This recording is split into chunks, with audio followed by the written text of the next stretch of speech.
jawaya ìwọ gangan Mewolaka. Don't you ever fear me kó fi wà rough kó fi máa sọ ìsọkúsọ lórí màmá wa billionaire wa, a well-respected woman that is known all over the world. Tó ti ṣiṣẹ́, who are you? Ta ló mọ̀ ẹ́ níbo ló ti jáwá? Mama fẹ́ ní ẹ̀rẹ́ jáwáyà kiri kó máa fi sọ̀sọ́kúsọ fún àwọn tí ó jẹ́ pé wọ́n sí ní level ẹ̀. Àwọn tó jẹ́ pé òun ẹgbẹ́ lè jókòó ní ẹgbẹ́ wọn níbi tán bá kó tẹ̀lé kọjá níbi tán wà. Wọ́n sọ pé wọ́n ti da bàbá sí oh God lọ́jọ́ alẹ́. Kí ló mọ̀? Ìyá wa tó ti keep ilé for 30 years. Ó rọrùn fún ẹni ìwọ ò ṣe keep ilé tó yẹ pé o ti di ọlọ́kọ mẹ́rin right now. Yeah, who slapped me for back? Hello, ẹ kúrọ̀lẹ́, ẹ kálẹ́. Ta ló gbá mi látẹ̀yìn? It depends on wherever you're watching me from. Ta ló gbá mi látẹ̀yìn? Ẹ̀yin ni.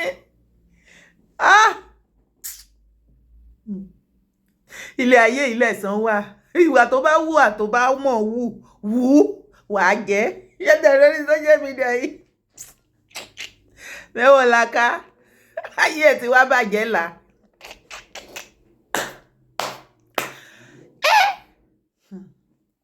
Ẹ má bínú sí mi. Mo kíwa gbogbo ibikíbi tẹ́tí wò mí tẹ́tí gbọ́ mi. Orúkọ tèmi ò yí padà. Yèyé dára kòwé kòkòkò. Ó ní mò ń jẹ́ o. Mewolaka tún ti lọ forí jálé agbọ́n. From pan to fire. Èwo tí ẹ̀ wá lẹ̀sìn tí Mewolaka wá ń ṣe kiri ayé gan-an. Àwa ṣẹ̀sìn láti January to December. Ẹ̀sìn Awórò ó ló ń ṣe lọ́wọ́. Eleda Igboho ló mú ẹ. Ṣẹ̀rí ibi tá a bá rọ̀ èyí tá a bá dé yìí. Orí mi máa jẹ́ ń ṣẹ́ Igboho ṣá. Bàbá Dẹ́mi. Bàbá o. Àlórí mi máa jẹ́ ń ṣẹ̀yìn. Ṣẹ̀gbọ́n kó kọ́ jọgbọ̀n. Mi ìrírí Eleda tí máa yẹn gbé wáyé rí. Àbí mo parọ́ ni. Máa kọ síbi comment section. Ìwọ náà wo gbogbo bí nǹkan ṣe ń lọ lọ́wọ́lọ́wọ́. Ṣé o ò notice pé gbogbo àwọn tó lówó sí gbogbo wàhálà tó ń gbógun ti Igboho àtàwọn tó lówó sí bó ṣe lọ bọ́ sí ilé ẹ̀ bá àti ẹ̀ bọ́ síta wá dárúkọ like this. Máa wẹnu lẹ̀ kó máa wẹnu ọkọ. Gbogbo wọn pátápátá ni wọ́n rí ìdààmú. Ó di baraka o. Ó ṣàkílẹ̀ ń ṣẹlẹ̀ gangan. Gbogbo wọn tó bá ní rọ́mú pa auxiliary dà.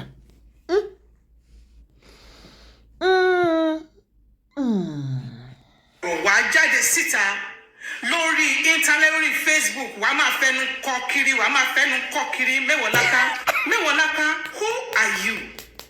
Who the hell are you, Mewolaka? Ẹ̀lì ni lóòótọ́ bó ṣe sọ yẹn ẹ̀lì ni. Kí ló ń ṣe ìwọ obìnrin yìí? Ẹ̀lì ni Mewolaka. There was a time mo ti máa ń wò ẹ́ dáadáa mo dẹ̀ ti máa study ẹ very well. Kí ló dé tó jẹ́ pé anti-woman lè kó. Òótọ́ ni o. Anti-woman ni gay tí wọ́n ń pè ní Mewolaka yẹn àbúrò mi ni. Ẹ láàárọ̀ bí ẹ ò ṣàbúrò mi Ọlọ́run má jẹ́ rábúrò rọ̀dọ̀rọ̀dọ̀. Get out. Anti-women ni gay yẹn. Notice. Ó máa ń ṣe kí ni? Ó máa ń gbógun ti àwọn obìnrin. Kò sí nǹkan tó bá ti ṣẹlẹ̀ lórí social media yìí tó bá ti jẹ́ pé obìnrin ó involve obìnrin. Ẹ̀yin ọkùnrin ló máa ń tò sí o. Nǹkan tí Igboho wá rà ń gbá ẹ̀ gangan ni òwò ayé wa. Kò sí ni. Tán bá ní obìnrin o, ìgbà kan òun náà ló máa ṣẹnu ṣọ̀tì báyìí tá ṣẹnu ṣọ̀tì síwájú. Ta lóhun advice àwọn ọkùnrin. Tí obìnrin bá fi ìyà jẹ yín, ẹ fi sílẹ̀, ẹ má tọ́jú ẹ má ṣe gbá, ẹ má ṣàwo, ẹ bá wa béèrè lọ́wọ́ olódo. Easy for you. O lò from one place to the other. O mọ̀ pé class ni wá. But tèmi yàtọ̀ sí tiẹ̀. Àbí kò yẹ. Tó bá jẹ́ pé bí ó ṣe rọrùn láti gbé lé ọkọ tó máa ṣe bẹ́ẹ̀ ni wípé ìwọ ló mọ̀ wá wù jù nílé ọkọ, ìwọ ló understand ọkùnrin jù, ìwọ ló mọ̀ ọkùnrin kẹ́ jù, ọkùnrin tó bá gbé ẹ sílé ó mọ̀ wọn ara ẹ, ó kúrú versus woman ni ẹ ìgbà kan. Kí ló dé tó kúrò ní tí first? Kí ló dé tó kúrò second? Kí ló dé tó kúrò ní third? Tó wá fẹ́ para ẹkú sí 40 tó tún wà yìí náà láì ọmọ àti ẹ̀ jáde, ó máa jáde lílọ ló lọ. Lélo líkẹ̀yìn boy. ó máa lọ ní lílọ dìndìn. Kí ló dé tó jẹ́ pé gbogbo nǹkan tó bá ti dé bá àwọn obìnrin lórí social media, ọmọ tó ń pe ọmọ rádaràda tó pe rẹ̀ ní Mewolaka yìí, ó ń wá kiri ọlá, ó lè rí i. Ọlá tó wá dórí social media ló níwọ́ lòun ò wọ́láká. Tó ò bá wọ́láká kí ló wá ṣe tó ń ṣe bí wèrè lórí social media fún? Wọ́n ní ẹ̀lì ni ẹ́, ẹ̀lì dẹ̀ ni ẹ́. Ẹ máa gbọ́ lọ. Mewolaka, ó wọ́láká orí Facebook ló máa jẹ́ ń sè. Wọ́láká orí Facebook ló máa jẹ́. Ó bá wọ́láká kí ló wá síbí? Rádaràda. Wọn kì í ní sùúrù. Wọn kì í rárá fi balẹ̀. Wọn kì í ready láti pay sacrifice kan rọra máa ṣe nǹkan kó máa lọ kán rọra máa ṣe lọ. Rárá, ọjọ́ tó bá ti dáyé yẹn náà fẹ́ gùn, tó fẹ́ ga, tó fẹ́ dọ̀run. Ọjọ́ yẹn tó bá ti dórí Facebook báyìí, tó bá ti lè ṣe show kan bí méjì bí mẹ́ta, the next thing wọ́n ṣàfẹ́ kan trending, wọ́n ṣàfẹ́ kí everybody mọ̀ wọ́n fẹ́ máa compete pẹ̀lú èèyàn tó ti wà ń bẹ̀ more than 15 years. Tí ẹ ò mọrú price tẹ́ni yẹn ti pay. Ó ní mo yẹ máa ń sọ pé kò kan èmi yìí sáré kẹ̀kẹ́ kọlu mọ́tò lórí social media torí ìwọ tó bá ń sá eré orí ata ẹ gan, orí ẹ máa bó gan, ojú ẹ á bó, imú ẹ á bó, etí ẹ á yá. Price tó máa pay. I was once there. Ó fẹ́ trending. Price yẹn ni tó bá ti lè pay ẹ̀. Ní nǹkan tí fi rọ ẹ̀yẹ ṣe ìyọ̀ǹda èmi, ẹ̀yẹ kẹ́mi rọra máa ṣe lọ wẹ́rẹ́wẹ́rẹ́ bí mo yé ṣe. Mewolaka fẹ́ become bóyá small esabod.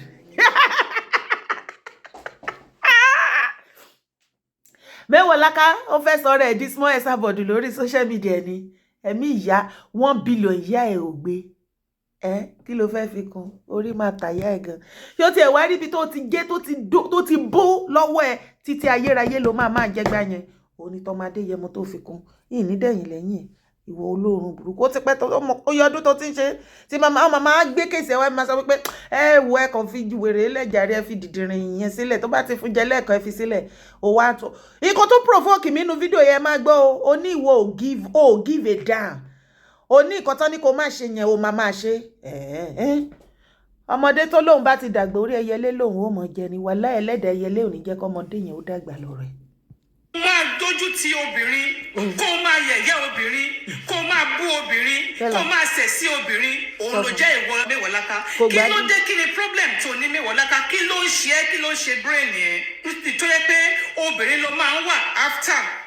Ṣé ìyá wa Alakija, ṣé ó jẹ́ gẹ́gẹ́ bí ẹgbẹ́ orí ẹ̀ ní Mewolaka tó ń jáde láti máa post? O ní right láti make posts everywhere like what you were saying, because some people come under your comment saying that why are you mocking her, and you are like, ṣé orí page ẹnìkan ni wọ́n ti rí? Orí page ẹnìkan kan ni wọ́n ti rí, ó ti jáde káàkiri, but irú caption wo ni wọ́n fún? Irú caption wo ni wọ́n fún post yẹn? Mewolaka mò ń béèrè lọ́wọ́ ẹ̀. Kí ló tó fi fi pé caption tí wàá fún ni pé wọ́n ti da bàbá sí oh God lọ́jọ́ alẹ́? Kí ló dé tó fún ní caption pé wọ́n ti da màmá sí oh God lọ́jọ́ alẹ́? Wọ́n lè sọ pé ó wà wá wù. What give you the instinct or the mind that màmá ló da bàbá sílẹ̀ ní ọjọ́ alẹ́? Mewolaka, kí ló gbé ó ti lókà níwọ̀ Mewolaka yìí? Ó lókà. Very local girl. Very local. Gbogbo nǹkan tó sọ nínú ayé kò sí lè tó yé. Tán bá wí tán, a ní bẹ́ẹ̀ wò wá sábúrẹ́dì òun lẹ́gbọ̀n l'Amẹ́ríkà, òun ní kinní kan. Níwọ̀ olókàkú. Gbogbo nǹkan tó ń sọ nípa relationship kò sí lè tó o mọ̀.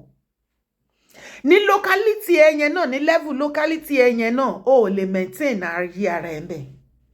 Ìwọ yẹn ló fẹ́ máa sọ̀rọ̀ sí àwọn tó wà labroad. Yálà yẹ́ ẹ̀ ní gbogbo wa jẹ́. Irú woman tó sọ̀rọ̀ nípa ẹ̀ báyìí sí Mrs. Funsho Alakija tán láwọn àtọkọ wa after 30 years of marriage. Wọ́n fẹ́ divorce àbí wọ́n ti divorce. Ó ṣẹlẹ̀ dáadáa labroad bí. Kò sí nǹkan tí kò ń ṣẹlẹ̀ táàrí. Àìmọye àwọn àgbàlagbà tẹ́ máa rí láti wà 20 years, ìmí 40 years, after 40 years, gbogbo ọmọ ti dàgbà tán ti bímọ tán ti ṣoríṣiríṣi, wọn láwọn fẹ́ go their separate ways. Ṣé ìwọ ń bá wọn gbélé ni? Ṣé mi ń bá wọn gbélé ni? Àwọn tán lè ní ìrọ̀jú tán jọ gbé 1, 2, 3, 4, 5, 30 years. tó wá di after 30 years tán ti dàgbà o, tí ò ṣe pé wọ́n yọ̀ǹgì bíi ti tẹ́lẹ̀ yẹn o, tán bímọ táwọn ọmọ dàgbà tán ṣe rere lójú wọn, tán wá sọ wípé àwọn ò bá ara wọn ṣe mọ́kọ́ ní kálukú máa lọ. Ṣé ọmọdún tán ti ń pàṣẹ ẹ̀bọ̀ ni?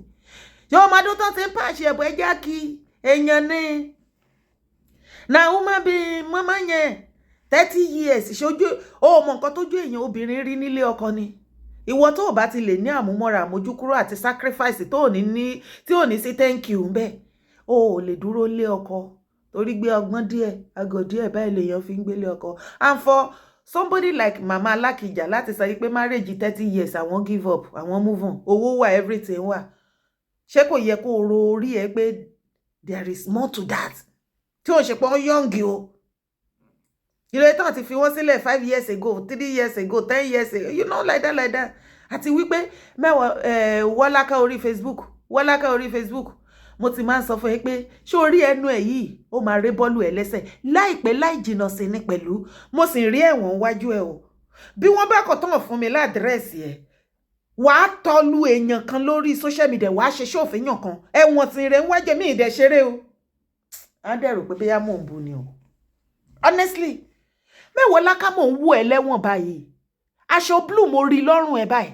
Aṣọ ẹ̀wọ̀n wọn àti green àbí kọ́lọ̀ wo náà lò tó wọ gown. Mo rí ẹ náà. Mi ìwà mọ̀ bóyá ẹ̀wọ̀n ni o, bọ̀ mo rí ẹ. Kí ni irin tó máa ń gbé sẹ́nu ọ̀nà ẹlẹ́wọ̀n Nàìjíríà yẹn? Mo rí tó ń wọbẹ̀. Lóòótọ́ wọ́n pa kíní yẹn dé, bọ̀ mo rí tó ń wọbẹ̀ tó ń lọ báyìí. Mi ìdẹ̀ ṣeré o. Ó máa ṣe show ní àìpẹ́, mi ìmọ̀ how long tó máa jẹ́ fún èèyàn kan tí kò yẹ, nǹkan tí ò yẹ kó sọ wàá sọ. Eré ló dẹ̀ máa pe gbogbo àwọn tó fẹ̀yìntì tó fọkàn lé ní the whole of Nigeria. Wọ́n máa bá ẹ dá sí, ṣùgbọ́n kò ní gbọ́. Ó wá lè má pẹ́ ń bẹ́ o, bọ̀ kì í ṣe kó má lò. Ó kéré jù 3 days to 7 days wá lò. Kò sí oògùn ẹ̀. The only oògùn òun ni kó má dá sí ọ̀rọ̀ ọlọ́rọ̀ lórí social media. Kó kàn ṣe show ẹ normally. Eré ló dẹ̀ máa pé bẹ́ẹ̀ yẹn. Aṣẹ́wọ̀n. Locality ẹ ó jẹ́ ó ń kó lórí ẹ, ó ń make ẹ feel like pé o mọ̀ kankan, ó máa ń jọra ẹ lójú, ó máa ń deceive ara ẹ, ó feel pé you know everything. Ẹnu ẹ dùn, alárekereke ni ẹ, alábòsí ni ẹ. Mo ti jókòó mo study ẹ dáadáa Mewolaka. Ó feel pé o ti wà so unfortunate. Ó wá rí pé kí ló yẹ kó ṣe lẹ́yìn àkọ́bí tó bí fún out of wedlock tó gboyún tó bí ọmọ. After that, ó fẹ́ ọkọ kìíní kò work, ó fẹ́ ọkọ kejì kò work. So apparently, ó ti ní relationship at the time with 3 men before even the last bus stop tó wà ọkọ ẹlẹ́kẹrin. Ó dẹ̀ fi pé nǹkan tó máa ṣe ni pé gbogbo àwọn ọkùnrin tó ti fi ẹ́ sílẹ̀ yẹn, they definitely leave you for another woman.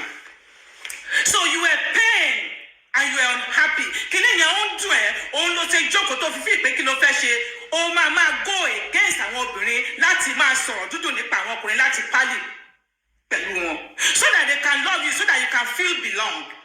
Orí page tó ní àwọn ọkùnrin náà ní main followers yẹn. You see? So àwọn obìnrin kan tó kóra wọn sí under ẹ tó sọ pé o fi wọn sí group.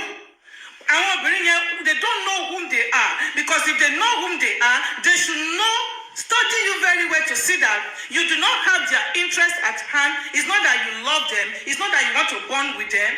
You were supposed to kó àwọn ọkùnrin jọ, àwọn ọkùnrin tó jẹ́ bíi títì ẹ, torí pé kì í ṣe gbogbo ọkùnrin ni ò mọ nǹkan tí wọ́n ṣe. Àwọn ọ̀pọ̀lọpọ̀ ọkùnrin òun mọ̀ pé dalẹ́rú ọ̀rẹ́ ìyàwó, alábòsí, alárekereke. The other time ó ń pe Yínká TNT ní alárekereke, oníkèésí alábòsí.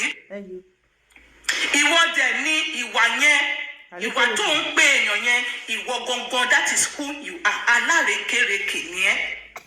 The way tó ṣe máa ń múra kankan lórí ọ̀rọ̀ nǹkan tó bá ti jẹ́ tóbìnrin lórí Facebook ni. Ó ní mi ò understand. Ta ló kó bá yíyẹ? Ta ló kó bá ẹ? Ta ló kó bá ẹ? Ta ló já búrẹ́dì gbà lọ́wọ́ ẹ? Ṣé ò ń gbá yí ẹ? Ò ráyè ẹ bóyá ń rùn bí gọ́tà. Ṣó rùn dọ́dọ̀ yín? Ṣó rùn bẹ́ẹ̀ yẹn? Ó rùn. Ẹni kí ló rùn? ayé Mewolaka orí Facebook ni eyín yẹn.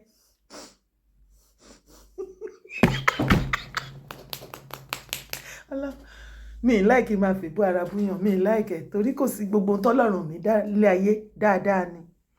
Ṣé o rí Wolaka orí Facebook kó wá lọ ṣe 1 billion video kó máa kí Igboho ní 9-10 kó máa ṣe oríṣiríṣi kó pè ní dádì ẹ kó pè ní oríṣiríṣi nǹkan kó pè kó tiẹ̀ wá pè lọ́lọ́run ẹ.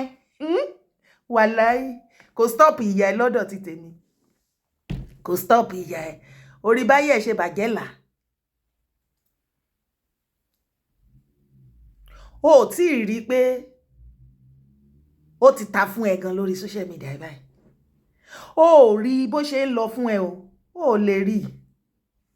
O lè rí. Torí pé kinní kan tó fẹ́ sọnù ni kò ní gbọ́ fèrè ọlọ́dẹ. Ó ń lọ́rọ̀ ẹ. O rí pé àwọn obìnrin everybody ń jáde fún ẹ. Ṣoṣoṣo ẹ ti pọ̀ jù. Gbogbo ọ̀rọ̀ kan lèèyàn ń dá sí. Wolaka à ń sọ fún ẹ ò fẹ́ gbọ́. Mo ti kọ́ ẹ ló ń parẹ́. Bó ti kọ́ ẹ ló ń parẹ́. O lólùbádámọ̀ràn o. Àgàgà obìnrin tó bá wà láyé tó lólùbádámọ̀ràn ó ti finish. Everybody ń sọ fún yín pé kò ṣe gbogbo nǹkan tó bá gbọ́ lórí social media àbí tán gbé wá síbẹ̀ lèèyàn ń ṣe chúchúchú lọ́múra kankankankankan láwa máa ranjú bọ̀n láwa ṣe wọ̀n you know lórí kíni. Ọ̀rọ̀ ọlọ́rọ̀ máa ń dùn lẹ́nu ẹ. Ìwọ ò dẹ̀ rí ilé ayé yẹn tó bá kàn wọ́n náà kó ṣe ilé ayé yẹn. Ó rí ṣe ìrìn àjò yẹn dàrú mọ́ ẹ lójú ó dàrú mọ́ ẹ lọ́wọ́ náà Wolaka. Ìrìn àjò yẹn ò gẹ́ẹ̀tì ẹ̀ ló ṣe tàmàlà tó ta gbogbo ẹ̀ tó rójútu ẹ̀ tó lọ bí tó rí nǹkan kan. Ṣé ìyẹn ni wọ́n wá sọ pé orí Facebook ni kó gbé gbogbo ìkanra frustration ẹ̀ kó gbé wá á send ẹ̀ padà orí social media wá send ẹ̀ padà lọ bá frustration ẹ̀ àbọ̀dẹ̀ lélẹ́yìn ni. Wọ́n ní kó lọ jókòó kó lọ pe àrò àtọ̀dọ̀fín inú ẹ̀ kó lọ tú èrò ayé ara ẹ̀ pa. Wọ́n ní orú ẹ mú everybody lórí Facebook bó ṣe máa ń ṣẹ́nu chọ́chọ́rọ́ sí gbogbo ọ̀rọ̀ ọlọ́rọ̀ bí àrùn tó ń boyún jẹ́. Ó dẹ̀ mọ̀rọ̀ dá sí. Ibi tí ọ̀rọ̀ ẹ sú mi sí nìyẹn. Tó bá jẹ́ pé o tún fẹ́ dá sọ̀rọ̀ tó sọ̀rọ̀ yẹn bó ṣe yẹ kó sọ kò mọ̀rọ̀ dá sí. Gbọ́nà ní eléyìí ni iye kinní kan wá bẹ̀rẹ̀ jó wàá máa bá tóbìnrin ẹgbẹ́ ẹ jẹ́. Wàá máa elevate ara ẹ wàá máa press ara ẹ. Ìwọ lẹ́nu ìwọ kí irú ìwọ kó máa sọ wípé lórí social media yìí ipò láwọn èèyàn kan tí ìwọ ò lè bá rìn torí ayé wọn ti bàjẹ́ torí ò lè jẹ́ kó ṣe kinní kan. Ìwọ gan láyé ẹ rún jù. Ìwọ láyé ẹ bàjẹ́ jù. Ìwọ láyé ẹ wó. Ìwọ ní rádaràda ẹ pọ̀. Ìwọ gan ló yẹ kí everybody yàgò fún. Ìwọ ní ìwọ. Ọ̀rọ̀ wo ló wà lẹ́nu ẹ? Ó mọ̀ pé kéèyàn tó dá sí ọ̀rọ̀ ọlọ́rọ̀ láyé wà tọ́rọ̀ yẹn bá ṣẹlẹ̀ wá kọ́kọ́ jókòó ṣé irú ẹ̀ ò ti ṣẹlẹ̀ sí ẹ rí ṣé kò ṣẹlẹ̀ sí sàkání ẹ̀. Ìgbà yẹn ló máa sọ wípé òkè ẹnu tó bá ti ẹ̀dẹ̀ bí ò bá ṣẹlẹ̀ sí sàkání ẹ̀ gan wàá dá sí ọ̀rọ̀ pẹ̀lú èèyàn tí orí ẹ pé. Kò ń ṣe pé wàá máa dá sọ̀rọ̀ tó bá ti ṣẹlẹ̀ láàrin ọkùnrin àtobìnrin wàá máa kọ́ àwọn ọkùnrin against ìyàwó wọn. Wàá máa jẹ́ kó yé wọn wípé bó ṣe yẹ kó ṣe ṣe fún ìyàwó wọn lélẹ̀. Obìnrin tí ò bá ti ṣe gbá tí ò bá ti ṣàwo ẹ̀yin ọkùnrin ẹ má ṣe kinní kan ẹ má ṣe kinní kan. Ṣé àwọn obìnrin lọ́nà kó bá ayé ẹ ni? Ìgbà tó rọrùn fún ẹbí kan tó ti kọ́kọ́ dé yẹn bẹ̀ ló yẹ kó wà títí dìsín lọ́rọ̀ máa fi dún lẹ́nu ẹ̀ torí ibi tó wà ẹ̀ náà báyìí òyìn máa kúrò kò ṣe last bus stop ẹ̀ bóyá máa lọ nìyẹn ò tí ì rí nǹkan kan. Oníkan máa pè yín ká ní alábòsí oníkan pè yín ká ní alárekereke ọwọ́ and that word is for you irúkirú ni wọ́n àwọn because that is who méjèèjì. you are. Mewolaka. So what gave you the audacity?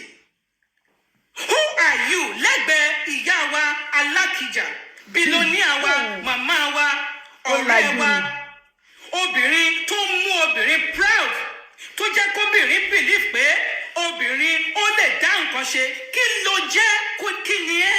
Ó lajú ni ó fẹ́ fi màmá níbo ló lajú. ti jáwé tó lókùn lọ́rùn tó jẹ́ pé wàá máa fẹnu kọ́ wàá máa fẹnu gbà kiri ó sọ fún èèyàn kan níjọ that time pé ẹlẹ́nu ń já wáyà bẹ́ẹ̀ ìwọ gangan Mewolaka ìwọ gangan lẹ́lẹ́nu ń já wáyà. Ìwọ lẹ́lẹ́nu ń já wáyà ìwọ lẹ́ni káyà ká máa pè ní ẹlẹ́nu ń já wáyà ẹlẹ́nu já òpónà. Sori báyìí ẹ ṣe rún ṣebí Ìgbòho ló ń pè lẹ́lẹ́nu já wáyà ayé ẹ padà wàá bàjẹ́.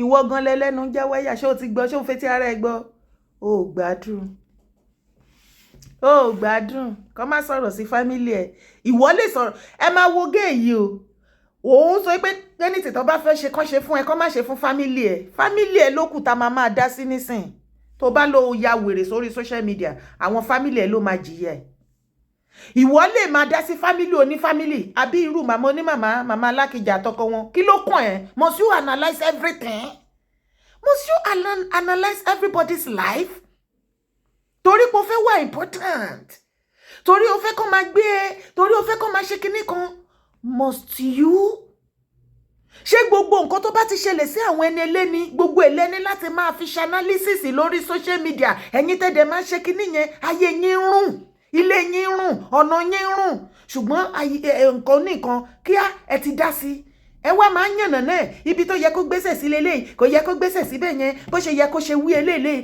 kò yẹ kó yẹ wí bẹ́ẹ̀ yẹn èyí tẹ̀yìn dẹ̀ ń ṣe ní behind the closed door nílé yín kò ṣeé gbọ́n ta ó ń rùn burúkú báyìí ẹ máa wọ ọmọ àlè ọmọ àtiró yìí ìwọ ń pè èèyàn kan ní ayẹnujá wáyà ṣé ó ti gbọ́ òórùn ara ẹ̀ ó ṣẹ̀ṣẹ̀ bẹ̀rẹ̀ jọ eré sísítà mi. ẹlẹ́nujá electric shock whatever ìwọ ni Mewolaka. ọmọ àlè ni.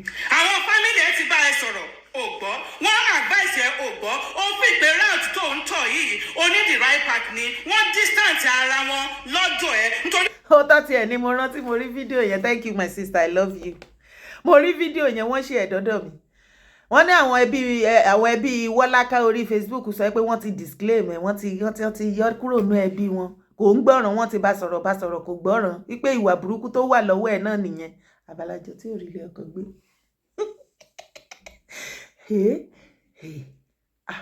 ọ̀gá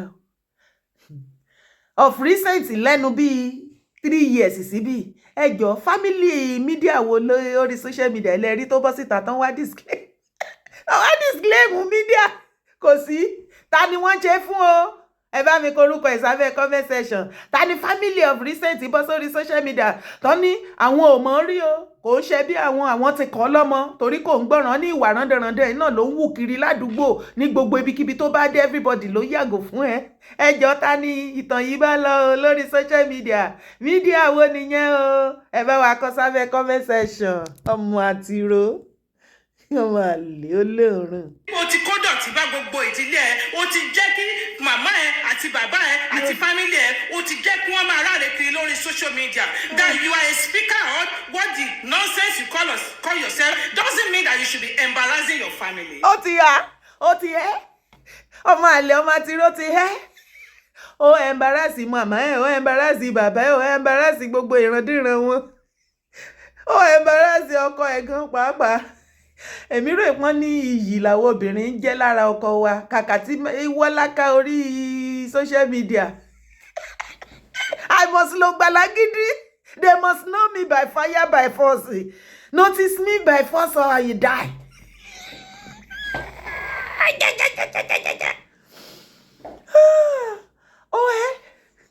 ó embarrass àwọn parents ẹ̀ kódà ọkọ ẹ̀gàn tó ń ṣègbésílẹ̀ ìyẹn máa tó tiẹ̀ jáde láìpẹ́ torí àwọn ọkùnrin Yorùbá wọn máa ní sùúrù yẹn eléyìí tó ṣègbésílẹ̀ tó ló fẹ́ ròpin síbẹ̀ òrà ló pa ò lè ròpin láíláí ìwọ bá wo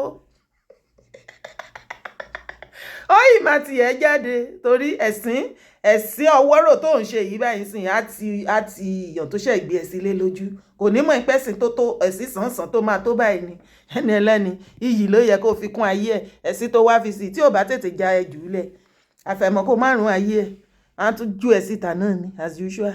It doesn't mean that your family should not be proud of what you are doing. àbí ó bá ṣe lọ́nà so if your family are not proud of what you are doing so who else want to be proud of what you are doing. notice me ló ń ṣe. ẹnu gbọ́rọ̀ ẹnu ẹ̀ tó gbọ́rọ̀ tó fi pé gbogbo ọ̀rọ̀ ló lè gbẹ́nu sí.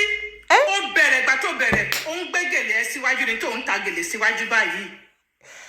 ó ń sọ Ìjẹ̀ṣà ìgbà tó rí pé Ìjẹ̀ṣà ò wọ́ọ̀kì àti style ò wọ́ọ̀kì fún ẹ ó jump nínú ibẹ̀ yẹn ó jump. ayé yín ò ní bàjẹ́ lálẹ́ sísà mi wà lẹ́yìn ẹ kọ́rẹ́ǹtì gan ni ẹ kọ́rẹ́ǹtì mo wà lára àwọn tó máa fi Ìjẹ̀ṣà bú ńgbà náà ọmọ àtirọ̀ Ìjẹ̀ṣà èdè Ìjẹ̀ṣà ló máa fi ń bú mi lọ tán bá ti gbé péjì yẹn rá ó tó stage kan àwọn fáǹsì mi tán bá lọ sábẹ́ ṣó wọn máa ń pè mí left right center ni pé Dáràkì what can fa ṣé mo mọ̀ mí ìmọ̀ rí mi ìmẹ̀yàn tó ń jẹ́ bẹ́ẹ̀ màá dẹ̀ tún lọ wọ́n á tún fọ́ọ̀sì mi màá tún wà lábẹ́ ṣó ẹ̀ á dẹ̀ máa bú mi á máa bú mi á máa bú mi á máa bú mi á máa bú mi ní kí ló lè tó báyìí torí Ọlọ́run kí ló lè tó báyìí ọkọ̀dé wípé wẹ́ ẹ̀yin kan tẹ́ ẹ wà lẹ́sì tẹ́ bá ti jẹ́ mídíà blogger tẹ́ ṣẹ̀ṣẹ̀ débẹ̀ yẹn àti pé kẹ́ jókòó ti ṣe ẹ̀yin kẹ́ build ẹ̀ kẹ́ lay foundation yẹn like this irọ́ ìjọ tẹ́ débẹ̀ yẹn lẹ fẹ́ ẹ máa wórúkọ èèyàn kan tẹ́ ẹ mọ irú iṣẹ́ àti ìyà tó ti jẹ títí kó tó débi tó dé ìwọ̀n lẹ máa ránṣan mọ́ lọ́rùn torí ẹ fẹ́ kán notice yín ẹ bẹ̀rẹ̀ sí ní bu ẹ máa bàjà so ọ̀pọ̀lọpọ̀ mídíà ẹ pọ̀ bẹ́ẹ̀ lórí social media ẹ máa wáyàn tẹ́ máa bàjà tẹ́jọ́ máa takùn ọ̀rọ̀ sọ tẹ́ máa exchange èébú ẹ believe pé tẹ́ bá ti ń ṣe bẹ́ẹ̀ yẹn lẹ máa fi reviews ẹ máa rí kinní kan ayé yín ló ń bàjẹ́ ẹ mọ̀ ni ṣùgbọ́n ó rí pé èmi any one of you ìbá ti ṣe fídíò kan mo jù yín dànù nìyẹn àwọn important things á follow bó ṣe orí ìwọ yìí àìmọye fídíò tán release fún ẹ tọ́jú sí mi ṣé orílẹ̀ tí mo gbọ́ ẹ̀ mo ní no woman yìí make point yẹn ó raw point ló mú jáde fún ẹ ó mọ̀ ẹ́ dáadáa back to back ó tán ní Ìjẹ̀ṣà ló ń rún púrúpú mọ́ ẹ̀yìn ìgbà tí Ìjẹ̀ṣà ò wọ́ọ̀kì ló di wèrè ló ya wèrè ẹjọ́ ẹ bá wa wọ́pù ká jù sọ́run mẹ́wọ̀ ẹjọ́ ta ló mo mọ̀ wípé ẹ má àgbòná máa ń pa nílé yá àbí kò ṣáà tí ìtẹ̀ títí lé yá ìhùn kínní ló wà ń ta ẹ bá wa wọ́pù ká lọ fi sọ́run mẹ́wọ̀ ká lọ fi sọ́run ẹ̀ ká lè dé mọ́lẹ̀ ni ó ti ya wèrè sórí social media o torí notice me. Politics gbogbo bó ṣe support tó ṣe campaign fún Tinubu tó gbé sórí ibẹ̀ yẹn ibẹ̀ mo fẹ́ kẹ́ gbọ́ city boy kìíní kankan àwa ló kàn gbogbo ẹnu tó ní tó fi kó èrò tó fi gé.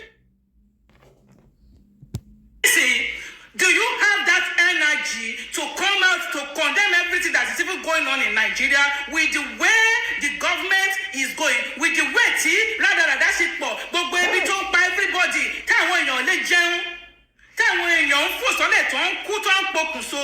Do you have that energy? Those energy you have that you acquire them when you are coming out to preach and to ask people to support Tinubu, to campaign for Tinubu? You don't have that zeal to come out to condemn everything that is happening now. To tell the government, the people, because the masses are suffering. You cannot come out. Ṣé irọ́ ni sister wa yẹn sọ nípa Mẹ́wọ̀? Ṣé bẹ́ẹ̀ rí bó ṣe máa ń nà ṣán bí wèrè nígbà yẹn? Owó tẹ́mísì kó fún ló sin wín. Nígbà tó wá kó yúnífọ́ọ̀mù sí wọn lọ́rùn tó wá lọ ń jójó ẹlẹ́yà jíjó ìyàkáwó jíjó ìyàkáwó aṣíwájú bẹ́ẹ̀gà jíjó tọ́lọ jíjó ìyàkáwó lọ́dọ̀ MC inú ọ́fíìsì MC ti bá ń sìn àti ẹ̀rí kankan nú wọn kọ́ ti ẹ̀ṣà náà.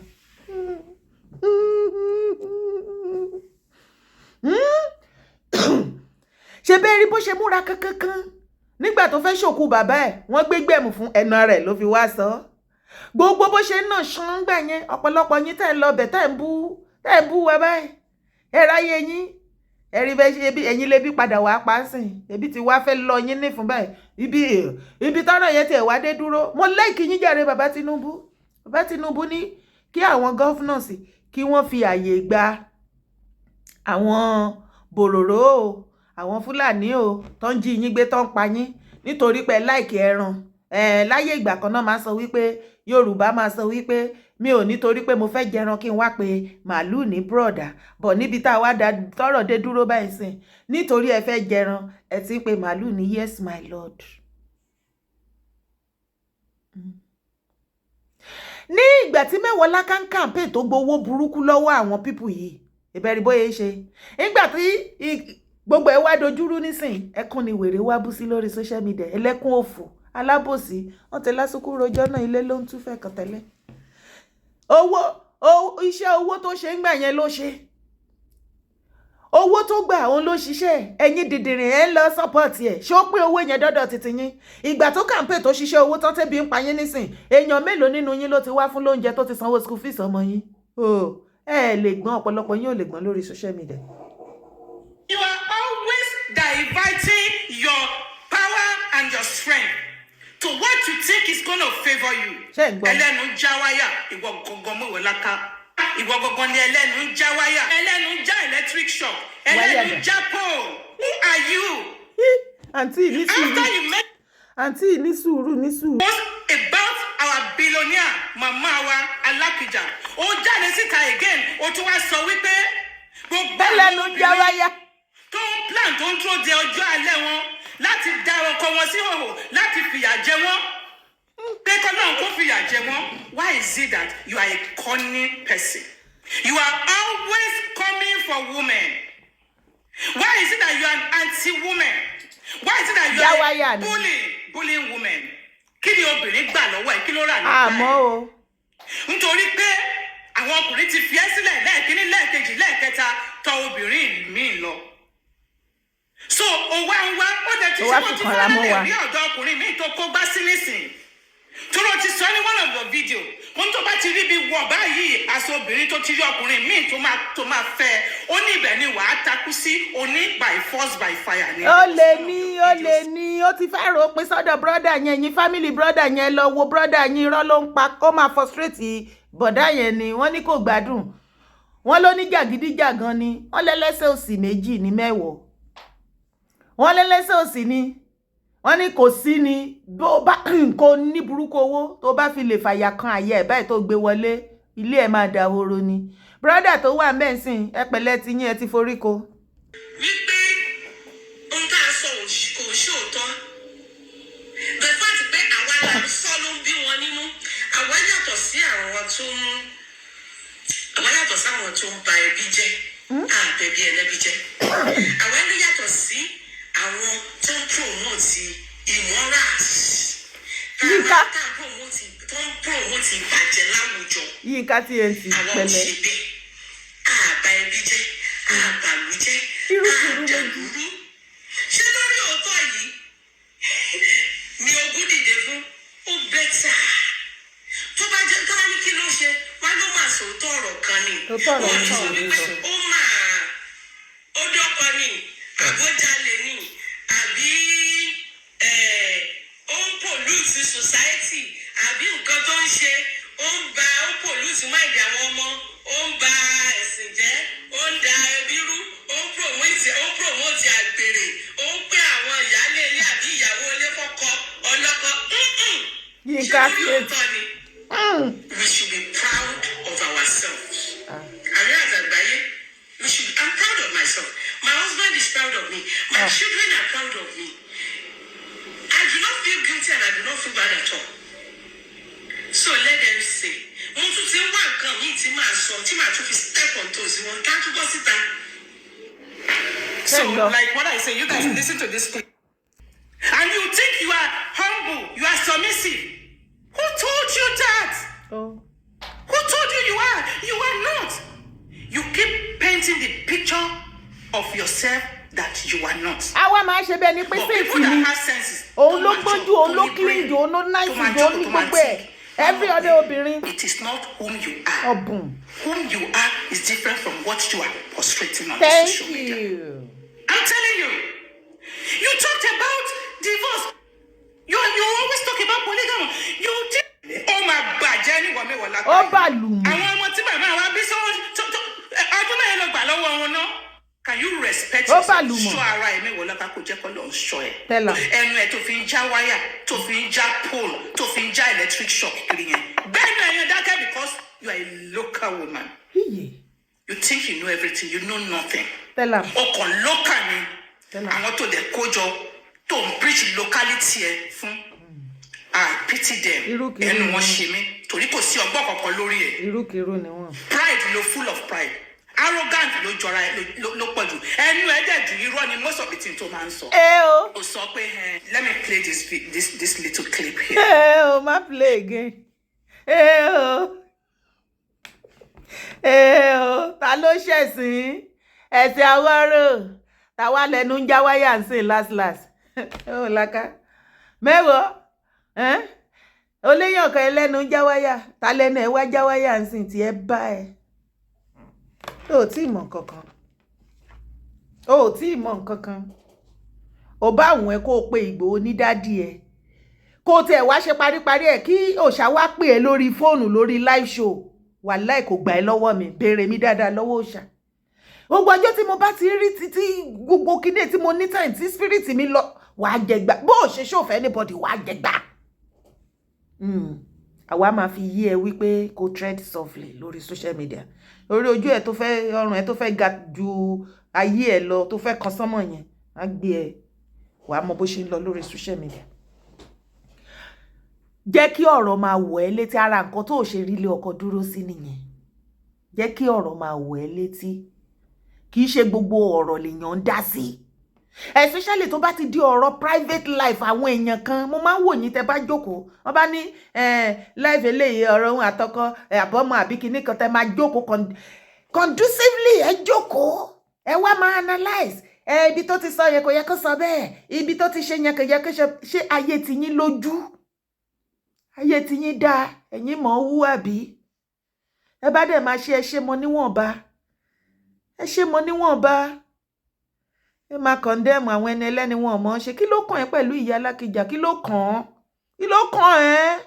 Ẹnu ẹni wọ́n wà, at least màmá yẹn wà ń bẹ̀ nínú marriage kan for good 30 years. After 30 years tó bá lóun ò ṣe mọ́, òun ló àwọn náà mọ̀ nǹkan tó jọrò. Ìwọ báyìí ò tí you are just 44 years. Àbí how old náà pé ẹ? O ti mẹ́rin. Òun á fẹ́ sọ, o fẹ́ analyze èèyàn tó wà lórí nínú ilé ọkọ kan for 30 years. Ìwọ tó jẹ́ pé ní 44 years of your age, o ti ṣí lọ sí ilé mẹ́rin and it's still counting. O wá tó fẹ́ advice ẹni ẹlẹ́ni, o fẹ́ wá máa jẹ́ kí bàbá yẹn àbò wá. Ṣé ó dẹ̀ pé ibi kẹrin yẹn ó ti ní ẹ lára, ó ti ń wá ibi karùn-ún nìyẹn o. Torí ó dẹ̀ pé o fẹ́ ṣe kinní yẹn, o fẹ́ ṣe program yẹn, bíyá ọkọ bàbá màmá Alakija, bóyá wọ́n á lè pè é pé ọmọ yẹn ó yá tún wá. Ṣé o mọ̀ pé bó ṣe enter MC lélẹ̀ tẹrun ayé ẹ̀ ẹlẹ́sẹ̀ òsì méjì? Ó rẹ̀ pé bàbá Alakija á pè ẹ́, kò lè pè ẹ́ ìwọ o.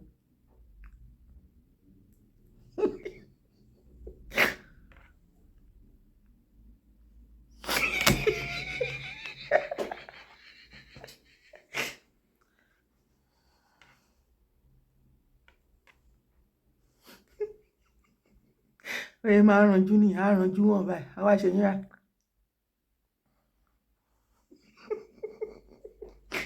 Mo ń bọ̀ mi tí ìdè.